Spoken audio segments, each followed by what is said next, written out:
नमस्कार, मी वैद्य दीपाली आंबेगावकर पाटील। आज 7 April 7 April हा दिवस जागतिक आरोग्य दिन म्हणून साजरा केला जातो।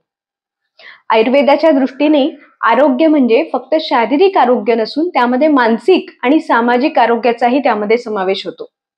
आणि म्हणूनच आयुर्वेदाच्या ग्रंथांमध्ये आजार आणि त्यांची चिकित्सा सांगण्याच्या आधीच दिनचर्या, ऋतुचर्या आणि आरोग्याविषयीचे असे काही नियम सांगितलेले आहेत की ते जर पाळले तर तो व्यक्ती आजारी पडणार नाही।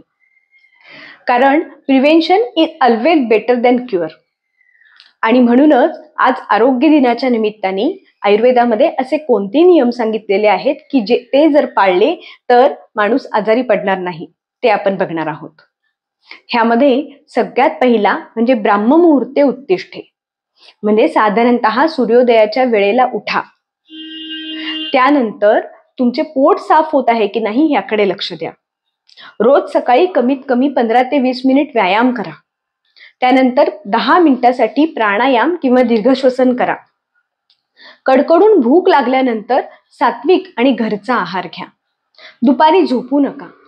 रात्रीचे जेवण लवकरात लवकर करा। रात्रीची झोप ही 7 ते 8 तासासाठी शांत घ्या।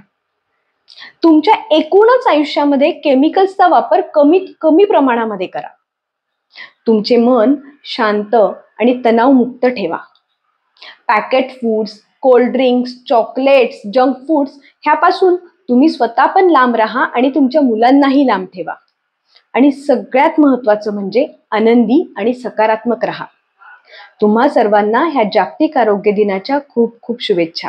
धन्यवाद।